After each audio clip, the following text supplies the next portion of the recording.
And Michael's helped make that a reality. And it's what's made this project so special, in my opinion.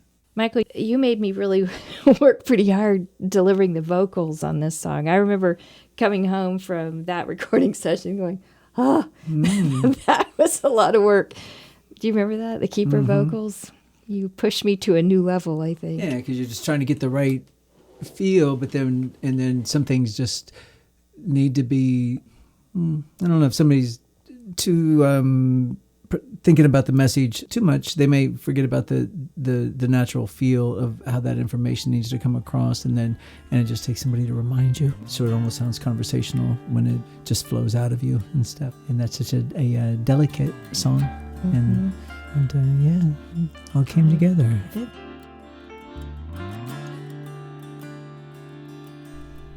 From the story behind the lyrics of the song We Are Enough, to conversation about creating a click track to set the groove before the recording of the scratch vocals, to conversation about when to leave open space in a song and not cover it up with extra instrument tracks or more vocals. Those are some of the things that we talk about in this episode of the podcast, Making of the Album Another Universe. I am Vickie Maris, singer-songwriter who released the album Another Universe. It is my joy to be here in the studio with my producer of the album and recording engineer, Michael Kelsey, and my husband and co-producer, Scott Greeson. If you've been listening to the podcast, you have already heard some of our conversations about the songs on the album. And if it's your first episode, I encourage you to check out the other episodes in the show and take a listen. We cover different subjects in each of the episodes about each song on the album, Another Universe. This episode of the show is sponsored by the Etsy shop heartsongllamas. That is where you can order your t-shirt, the We Are Enough t-shirt, which features one of the lines out of the song. And also, you can get a copy of the physical CD, Another Universe, there in the shop. You might also see the yarn and llama roving if you're interested in hand spinning your own yarn. There are several things like that from Dawn of Promise Farm in the Heartsongllamas shop, but the shop also carries these items related to the album. So once again, you can find your t-shirt. If you want to order your t-shirt or give one away as a gift, you can get your physical copy of the CD if you would like to order one of those, and you'll see other things out there in the shop that are available. Exclusive for you, my podcast listener, is this discount code. When you are in the shop, Heartsongllamas, and finishing up your order, apply this promo code, podcast15, for 15% off your entire order. I'll share the name of the shop just one more time with the URL, heartsongllamas.etsy.com. I have my hands over my heart right here in this moment in a gesture of thanks to you for being here listening to this episode about the song We Are Enough. Michael and Scott and I want to remind you that you are enough. And we hope and pray that that message is conveyed as you listen to the song. But in this moment, I'm going to open the door on our conversation about the song We Are Enough. Let's go. The story behind how that song came together is a story that comes from silence. I have been adding 30 or so minutes of silence to my daily routine, usually in the morning. And on the particular morning that the song came pouring out of me, I had just finished a period of silence. I was setting my coffee cup down in the kitchen sink and just looking at just a few drops of coffee in the bottom of the mug. And I started hearing these song lyrics. And I'm thinking, okay, that's kind of an interesting line for a song. And then another line came, and I thought, oh, I better get out my phone. And I clicked on the voice memo recorder and started recording it. Just sang a verse and a chorus into the phone. And then a little bit later that day, and it happened to be my birthday when I was writing that song, Scott Greeson, here on the mic. Yes. Is my husband. He and I have birthdays really close together. They're 4 days apart. And we were born in the same year, the same hospital. We didn't meet till later, but We did meet. We just don't recall. we don't that recall meeting. it. One of the decisions we've made as a married couple is to not exchange birthday gifts or any kind of gifts at holidays. And he walks in the door just shortly after I had finished working on the first round of lyrics for that song. He walks in the door with a gift bag. And I thought, oh no, Scott, did you get me a birthday gift? I didn't get you any birthday gift. And what are you doing? You're breaking our rule. Well, he's like, it's no big deal. Just open it. See what I got you. Well, he had been downtown in a little shop and talking to one of the shopkeepers and bought this not little, it's actually kind of big coffee mug. What's on the outside of the mug, Scott? So I'm walking through the shop and I'm looking at all these really unique artisan type gifts. And I see this amazing coffee cup. And it has an old style vinyl LP album on the side of it. It's a beautiful red coffee cup and obviously handmade. And I'm like, oh my gosh, I gotta give that to Vickie. And I really just went in the shop because I'd heard that they had very unique handmade cards, birthday cards. So I wanted to get her a special birthday card. So in doing so, I saw this cup and I knew I needed to have it. So, I had the overwhelming urge that that's what I needed to give her in that moment.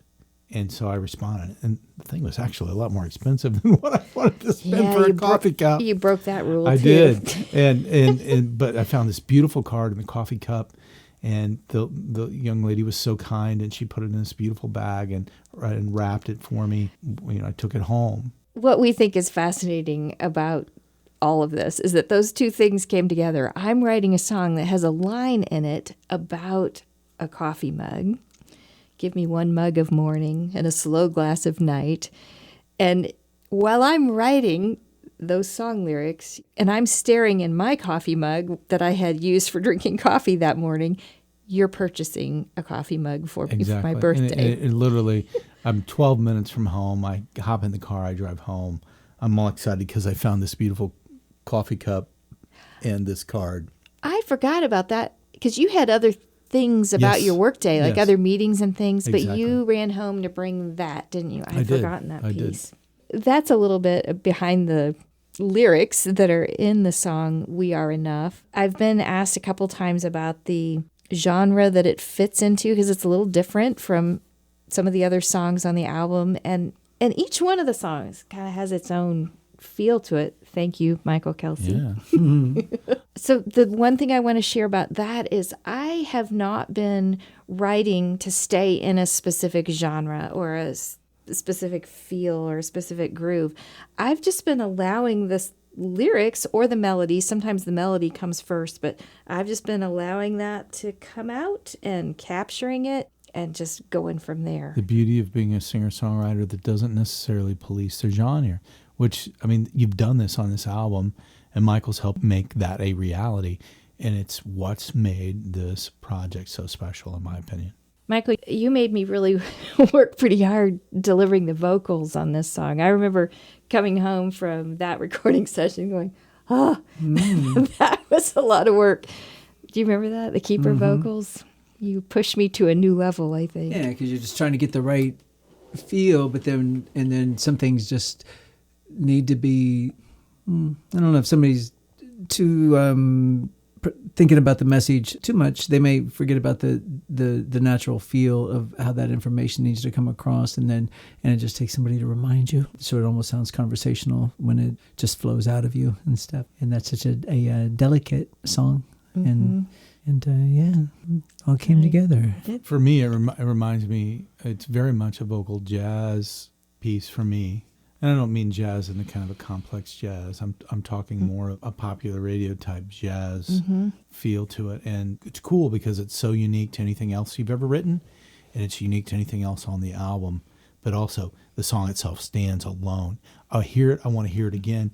The melody lines combined with the lyrics, the marriage between the two is just phenomenal and soothing. Sometimes just the silence, it's like just not hearing anything and just letting the music be in silence is equally as important as saying something, is to get away from saying that, and it adds to the feel, kind of talks in another language. I love what you did with it, Michael. It felt so much different to me in a beautiful way once you layered in the instruments. Some of that I feel like comes when you help me when we're recording the scratch vocals, and you usually try 2 or 3 or 4 different styles of click tracks that you often create. Would you tell our listeners a little bit about that process? Well, then you're just thinking about the groove. Yeah. So then, since everything's the foundation of that, then you want to at least get in the ballpark of where it's at, because at all times you're just thinking, I just want to get in the ballpark of the feel, because everything that gets layered on top of that, whether somebody's singing to it or somebody's playing an instrument, it has to feel right, and that's going to inspire them to do their part. So you usually just listen to a song like that, and then, deciding the tempo, the flow of the words, how fast are the words coming at you. And then sometimes, depending on the information, sometimes it's too slow. You're going to lose the whole meaning because it's not coming to you fast enough. Sometimes it comes too fast and it sounds disrupting the way you're getting that information, and then the song means nothing too. So as you're just trying to find that right flow, the right groove, and you just try to honor that, and when it all comes together, you feel like that's exactly what it needs to be. I was so happy with the way it turned out after you had added the instruments. And that definitely has helped me, what you were talking about with kind of establishing that groove. Michael has created click tracks. You've beatboxed click tracks before. Yeah. It's like the quickest way to get a groove. It's like in the old days, probably use a drum machine or something to find it. But why, when you can just kind of like use your mouth and get it going, get it going, and then not break the momentum. Sometimes you just hear things at a certain flow. So then you just try to mimic what's in your mind of like what that feel. And you can go back if you need to change it. You can go back later and you just start building around it. But I've had with a couple of the songs on the album, as I started playing guitar to whatever we had established for the click track, I remember some moments where, I think I did stop on a couple of them and just look up like, oh man, I really like this. And I hadn't thought of it, back when I was songwriting it, whatever the song was. But I think this We Are Enough is one of them where I was like, oh, I love this groove.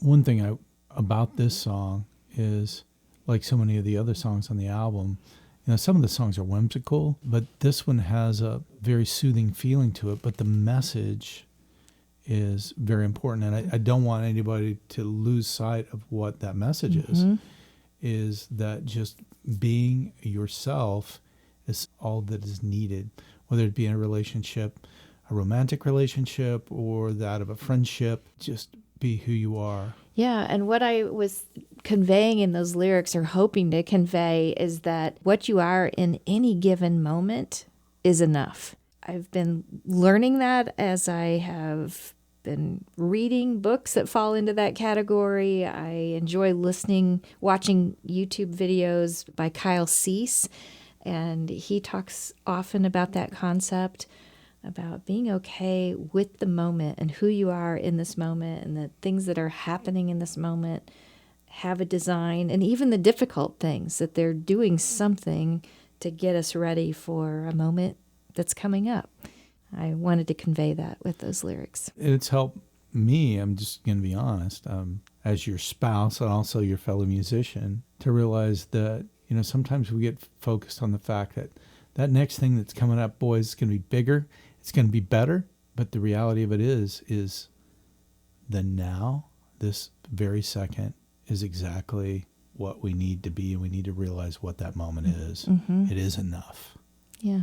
One other piece about that song that added an interesting dimension to it, Scott has a friend who's a producer in Nashville at Compass Records, and he worked with us to bring Mike Rojas into the studio, and Mike played piano on that piece. And Scott and I were in Nashville the day that he recorded those tracks. It was fun to watch him work and to see him respond, Michael, to what you had laid down in the tracks, and to watch his you could just see his head like go back when he was like, oh, that's a sweet moment. You Yeah. could just feel it through the glass as he was playing. He played piano on that track and then piano and organ on a couple of the others. So it was fun adding that extra dimension.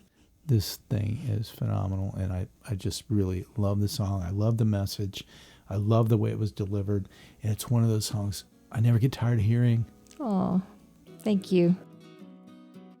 Well, we appreciate you being here for this conversation about the song We Are Enough on the album Another Universe. Thanks for listening.